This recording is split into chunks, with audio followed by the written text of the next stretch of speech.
तो दोस्तों, movie explain series में आज हम बात करने वाले हैं सन 2016 की डॉक्टर स्ट्रेंज मूवी के बारे में।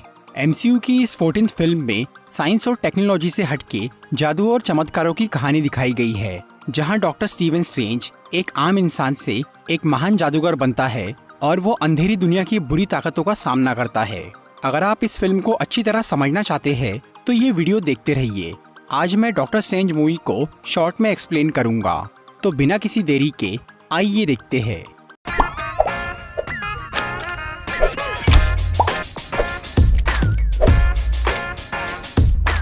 ये कहानी है मास्टर ऑफ मिस्टिक आर्ट्स यानी रहस्यमयी कलाओं के गुरुओं की, जो कि अपनी जादुई शक्तियों से पृथ्वी को दूसरी दुनिया के रहस्यमयी खतरों से बचाते हैं। वैसे तो ये जादूगर दुनिया के कई हिस्सों में फैले हुए हैं, लेकिन उनका मेन हेडक्वार्टर नेपाल के काठमांडू शहर में है। उस जगह का नाम है कामरताज, जहाँ पर लोगों को ट्रेनिंग देकर जादूगर बनाया जाता है और उन्हें बुरी शक्तियों के खिलाफ लड़ना सिखाया जाता है। इन जादूगरों के लीडर को सॉर्सरर सुप्रीम कहा जाता है। सबसे पहले सॉर्सरर सुप्रीम का नाम था एगामोटो, जिसने हजारों साल पहले धरती पर रहस्यमयी कलाओं की खोज की थी और उसने यहाँ के लोगों को भी जादू का इस्तेमाल करना सिखाया था। जिसके बाद एगामोटो को इस सच का पता चला था कि इस सृष्टि में डार्क डायमेंशन नाम की एक ऐसी जगह भी है जो कि समय से परे है, और वहाँ पर डोरमामू नाम के एक शक्तिशाली जीव का राज है, जो कि हर गैलेक्सी और हर प्लेनेट पर कब्जा करना चाहता है और उन्हें अपनी दुनिया में खींचना चाहता है, और पृथ्वी के लिए उसकी भूख सबसे ज्यादा है। इसीलिए डोरमामू से अपनी दुनिया को बचाने के लिए एगामोटो ने 3 सैंक्टम यानी 3 पवित्र स्थल बनाए, जो कि दुनिया के 3 अलग अलग शहर न्यूयॉर्क, लंदन और हांगकांग में मौजूद है। वो तीनों सैंक्टम मिलकर धरती पर एक ऐसा सुरक्षा कवच बनाते हैं जिससे डोरमामू जैसे राक्षस यहाँ नहीं आ सकते। बाद में एगामोटो ने नेपाल के काठमांडू शहर में कामरताज नाम की जगह बनाई और वहाँ उसने लोगों को ट्रेन करना शुरू किया। इसके साथ ही उसने कामरताज को उन तीनों सैंक्टम से जोड़ दिया, ताकि अगर वहाँ कोई मुसीबत आए तो कामरताज में तुरंत उसका पता चल जाए। फिर एगामोटो के मरने के बाद और भी कई लोग सॉर्सरर सुप्रीम बने और उन्होंने आम इंसानों को जादूगर बनाया, जो कि उन तीनों सैंक्टम की रक्षा कर रहे हैं। आगे जाकर कामरताज एक मैजिक स्कूल के साथ साथ ऐसी जगह भी बन गई जहां जादू और ज्ञान के जरिए लोगों की शारीरिक और मानसिक परेशानियों का इलाज किया जाने लगा। और इलाज के बाद हर किसी को एक चुनाव करने बोला जाता कि या तो वो जादूगर बनकर इस दुनिया की रक्षा करे या फिर अपनी आम जिंदगी में वापस लौट जाए। इस तरह से कई साल से ये सिलसिला चल रहा है। वैसे तो सदियों से कई लोग सॉर्सरर सुप्रीम बने, लेकिन 14वीं सदी में एक ऐसी औरत सॉर्सरर सुप्रीम बनी जो कि बहुत ही होशियार और अलग थी। उस औरत का असली नाम तो किसी को नहीं मालूम, उसे बस एंशिएंट वन के नाम से जाना जाता है। एंशिएंट वन ने डार्क डायमेंशन से पृथ्वी को बचाने के लिए डार्क डायमेंशन की ताकत का ही इस्तेमाल किया। वो ऐसे जादुई मंत्र पढ़ती थी जिससे उसे डोरमामू की अंधेरी दुनिया की शक्ति मिलती थी। वो शक्ति इस दुनिया के जादू के मुकाबले कई गुना ज्यादा खतरनाक है, जिससे रियलिटी को भी बेंड किया जा सकता है। एंशिएंट वन ने उस शक्ति का इस्तेमाल करके कई बुरे लोगों को हराया था। इसके अलावा उसने उस शक्ति से अपनी उम्र को भी बढ़ने से रोक दिया था, जिससे वो एक तरह से अमर बन गई थी। पर एंशिएंट वन ने दूसरे जादूगरों को ये नहीं बताया था कि वो डार्क डायमेंशन से शक्ति लेती है, और उसने सबको उस दुनिया से दूर रहने के लिए ही कहा था, क्योंकि वो ये जानती थी कि बाकी लोग उस शक्ति को पाकर बहक सकते हैं और उसका गलत इस्तेमाल कर सकते हैं। इस तरह से एंशिएंट वन कई 100 साल से डार्क डायमेंशन से शक्ति लेकर जिंदा रही और उसने सॉर्सरर सुप्रीम बनकर धरती को बचाया। फिर 1996 में काइसिलियस नाम का एक आदमी कामरताज आया। काइसिलियस एक ऐसा आदमी था जिसकी बीवी और बच्चे अचानक बीमारी से मर गए थे। इससे वो गहरे सदमे में चला गया था और अपने इस गम को भुलाने के लिए वो कामरताज पहुंचा, जहां एंशिएंट वन ने उसे ज्ञान दिया और जादू का इस्तेमाल सिखाया। फिर काइसिलियस ने 20 साल तक काफी ट्रेनिंग की और वो एक बहुत अच्छा जादूगर बन गया, लेकिन इसके बावजूद भी वो अपने परिवार को नहीं भुला पाया था। उसे हमेशा ये लगता था कि दुनिया में सबसे बुरी चीज है मौत, जो कि लोगों को उनके अपनों से जुदा कर देती है। इसीलिए वो चाहता था कि या तो उसका परिवार किसी तरह वापस जिंदा हो जाए या फिर वो मौत पर जीत हासिल कर ले, ताकि दुनिया में किसी को भी वो दुख न सहना पड़े। और अपने इस मकसद को पूरा करने के लिए वो कामरताज में रुका हुआ था। फिर वहाँ रहते रहते काइसिलियस का ध्यान एंशिएंट वन की उम्र पे गया जो कि कई सालों से वैसी की वैसी थी और उसे ये शक होने लगा कि एंशिएंट वन के पास कोई ऐसी शक्ति है जिससे वो अमर बन गई है। इसीलिए उसने एंशिएंट वन से इस बारे में जानना चाहा, पर उन्होंने काइसिलियस को अपना राज नहीं बताया। और तब काइसिलियस ने उस सच का पता लगाने के लिए कामरताज की खास किताबें पढ़ना शुरू की। तभी उसे कैग्लियोस्ट्रो की किताब मिली, जिसमें डार्क डायमेंशन से शक्ति लेने की और डोरमामू से मिलने की रस्म लिखी हुई थी।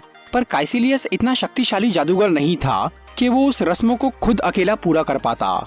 इस काम के लिए उसे और भी जादूगरों की जरूरत थी। इसीलिए उसने कामरताज के दूसरे जादूगरों को एंशिएंट वन के खिलाफ भड़काना शुरू किया और उन्हें अपने साथ मिला लिया।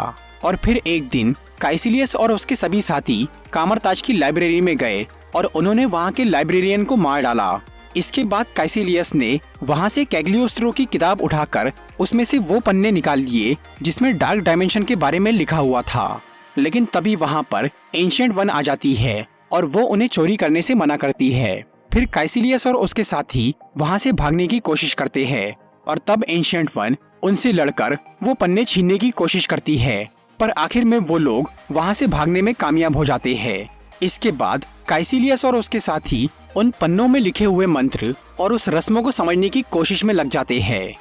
इसी दौरान न्यूयॉर्क शहर में स्टीवन स्ट्रेंज नाम का एक डॉक्टर, जो कि एक बहुत ही बढ़िया न्यूरोसर्जन था, अचानक उसका कार से एक्सीडेंट हो जाता है, जिसमें उसके हाथ बुरी तरह जख्मी हो जाते हैं और काफी इलाज के बाद भी उसके हाथ पूरी तरह ठीक नहीं हो पाते।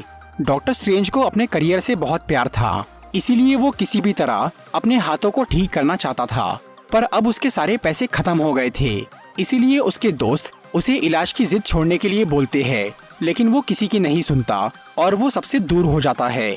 फिर एक दिन स्टीवन को पैंगबॉन नाम के एक आदमी के बारे में पता चलता है, जो कि कुछ साल पहले पूरी तरह अपाहिज हो गया था, लेकिन बाद में वो किसी तरह बिल्कुल ठीक हो गया।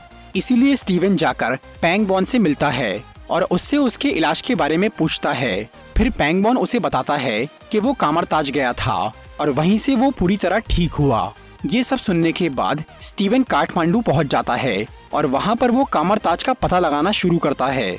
और तब उसे मोर्डो नाम का एक जादूगर मिलता है, जो कि स्टीवन को कामरताज लेकर जाता है और उसे एंशिएंट वन से मिलवाता है। वहाँ एंशिएंट वन उसे बताती है कि वो लोगों को उनकी आत्मा की शक्ति का इस्तेमाल करना सिखाती है, जिससे न सिर्फ शरीर को ठीक किया जा सकता है बल्कि उससे बड़े बड़े चमत्कार भी हो सकते हैं। पर स्टीवन को उनकी बातों पर यकीन नहीं होता और उसे कामरताज आने का बहुत पछतावा होता है।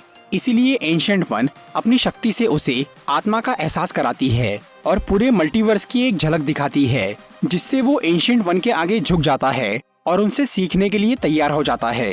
पहले तो एंशिएंट वन डॉक्टर स्ट्रेंज के घमंड की वजह से उसे वहाँ से निकाल देती है, पर जब वो काफी रिक्वेस्ट करता है तब उसे कामरताज में भर्ती कर लिया जाता है। वहाँ पर एंशिएंट वन उसे जादू का इस्तेमाल करना सिखाती है और मोर्डो उसे लड़ाई की ट्रेनिंग देता है। फिर वहाँ स्टीवन की मुलाकात वोंग नाम के एक जादूगर से होती है, जो कि अब कामरताज का नया लाइब्रेरियन बन गया था। वोंग उसे जादू की कई सारी किताबें देता है, जिन्हें पढ़कर स्टीवन बहुत जल्दी काफी कुछ सीख जाता है। अब वो बस इस इंतजार में था कि किसी तरह उसके हाथ ठीक हो जाए ताकि वो अपनी पुरानी जिंदगी में लौट सके। दूसरी तरफ काइसिलियस और उसके साथी कैग्लियोस्ट्रो की किताब के चुराए हुए उन पन्नों से उसकी एक रस्म को समझ लेते हैं, जिसे पूरा करके वो अंधेरी दुनिया से शक्ति हासिल करने में कामयाब हो जाते हैं। इससे उनकी उम्र बढ़ना रुक जाती है। फिर कुछ टाइम बाद वो उन पन्नों में लिखी एक और रस्म को पूरा करते हैं, जिससे उनकी ताकत और बढ़ जाती है और अब काइसिलियस के पास रियलिटी को बेंड करने की पावर आ जाती है। इसके अलावा काइसिलियस की मुलाकात डोरमामू से भी होती है, जो कि उसे ये बहकाता है कि अगर उसे धरती पर आने दिया जाए तो वो सभी इंसानों को अमर बना देगा, और यही काइसिलियस चाहता था। इसीलिए वो डोरमामू को धरती पर लाने के लिए अपने साथियों के साथ उन तीनों सैंक्टम को बर्बाद करने की तैयारी करता है। उधर डॉक्टर स्ट्रेंज एक दिन कामरताज की लाइब्रेरी में जाता है और वहाँ वो कैग्लियोस्ट्रो की किताब पढ़ना शुरू करता है। उस किताब में आई ऑफ एगामोटो की जानकारी थी। आई ऑफ एगामोटो एक ऐसा ऑब्जेक्ट था जिसके अंदर टाइम स्टोन नाम का एक इन्फिनिटी स्टोन था, जिससे समय को काबू किया जा सकता है।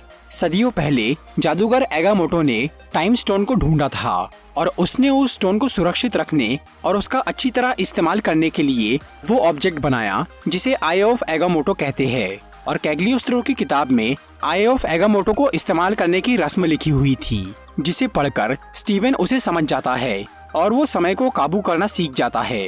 फिर वो टाइम स्टोन के जरिए कैग्लियोस्ट्रो की किताब के उन पन्नों को वापस ला लेता है जो कि काइसिलियस ने चुरा लिए थे। उससे स्टीवन को अंधेरी दुनिया, डोरमामू और अनंत जीवन के बारे में पता चलता है। लेकिन तभी वोंग और मोर्डो वहां आकर उसे रोक देते हैं और वो उसे कुदरत के नियमों के साथ छेड़छाड़ करने से मना करते हैं। फिर स्टीवन उन दोनों से जादूगरों के जीवन का मकसद पूछता है और तब वोंग और मोर्डो उसे रहस्यमयी कलाओं की शुरुआत और एगामोटो के बनाए हुए सैंक्टम के बारे में बताते हैं, जिनकी रक्षा करना ही जादूगरों का काम है। तभी अचानक काइसिलियस और उसके साथी लंदन के सैंक्टम पे हमला करके उसे तबाह कर देते हैं, जिसका असर कामरताज पे भी पड़ता है और इसी वजह से डॉक्टर स्ट्रेंज गलती से न्यूयॉर्क के सैंक्टम में पहुंच जाता है। फिर कुछ ही देर में काइसिलियस और उसके साथी न्यूयॉर्क के सैंक्टम में भी आ जाते हैं और वो वहाँ के गार्डियन को मार डालते हैं। उसके बाद वो डॉक्टर स्ट्रेंज से लड़ना शुरू करते हैं। तभी लड़ाई के दौरान स्ट्रेंज को उस सैंक्टम में रखा हुआ एक जादुई लबादा यानी क्लोक ऑफ लेविटेशन मिल जाता है, जो कि काइसिलियस से लड़ने में उसकी मदद करता है। फिर स्टीवन उसे एक जादुई जंजीर के जरिए पकड़ लेता है और तब काइसिलियस बातों बातों में स्टीवन को बताता है कि एंशिएंट वन खुद जिंदा रहने के लिए डोरमामू से शक्ति लेती है, पर वो दूसरों को ऐसा करने से मना करती है। ये बात सुनकर स्टीवन का एंशिएंट वन पे से भरोसा उठने लगता है और तभी काइसिलियस का एक साथी वहां आकर उस पर जानलेवा हमला कर देता है और वो काइसिलियस को कैद से आजाद कर देता है। फिर डॉक्टर स्ट्रेंज अपनी जान बचाने के लिए किसी तरह अपने पुराने हॉस्पिटल में जाता है, जहां उसकी साथी डॉक्टर उसका ऑपरेशन करके उसे ठीक करती है। इसके बाद वो वापस न्यूयॉर्क के सैंक्टम में जाता है, तो वहां उसे एंशिएंट वन और मोर्डो मिलते हैं और तब स्टीवन मोर्डो को ये बात बता देता है कि एंशिएंट वन जिंदा रहने के लिए अंधेरी दुनिया से शक्ति लेती है, पर मोर्डो को इस पर यकीन नहीं होता और ये सब देखकर एंशिएंट वन वहां से चली जाती है। तभी काइसिलियस और उसके साथी फिर से उस सैंक्टम पे हमला करते हैं और तब डॉक्टर स्ट्रेंज उस सैंक्टम को बचाने के लिए खुद के साथ उन सभी लोगों को मिरर डायमेंशन में लेकर चला जाता है, ताकि इससे असली दुनिया सुरक्षित रहे।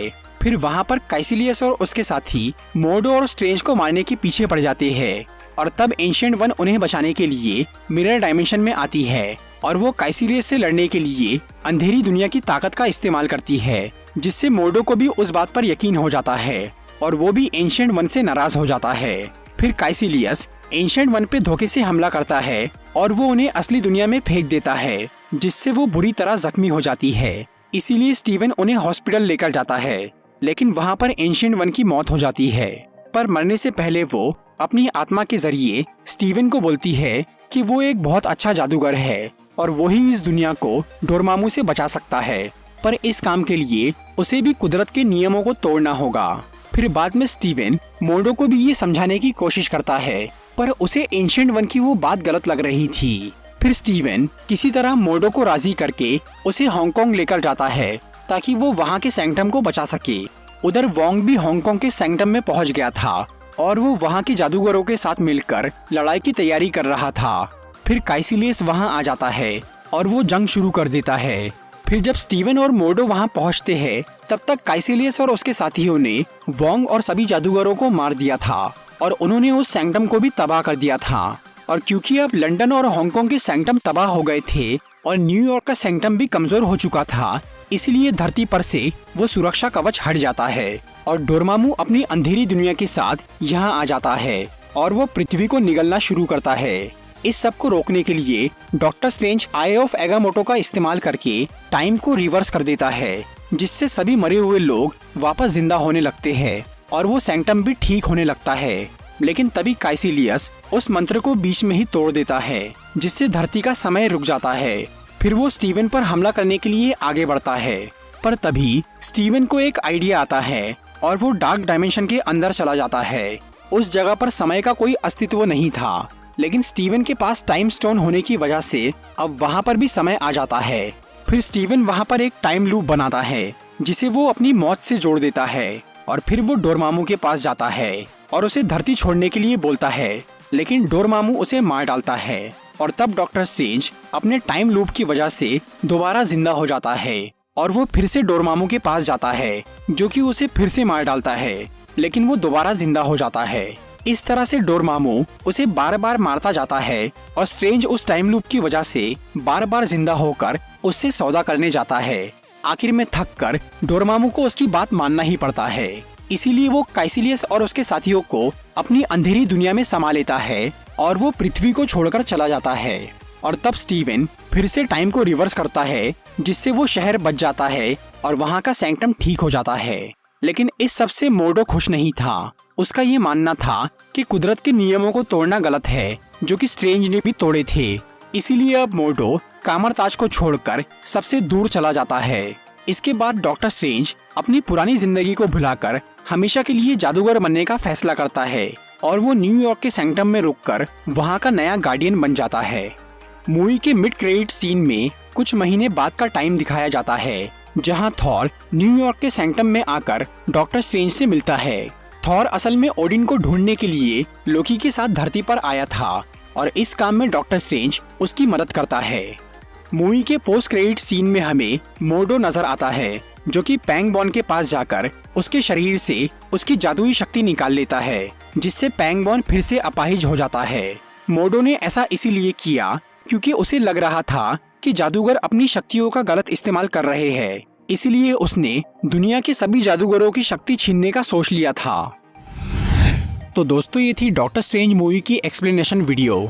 अगर आपको ये वीडियो अच्छी लगी हो तो इसे लाइक और शेयर जरूर करिए और ऐसी इंटरेस्टिंग वीडियोस देखने के लिए सब्सक्राइब कीजिए हमारा चैनल और इस बेल को दबाइए ताकि आपको हमारी वीडियोस सही टाइम पर मिल सके।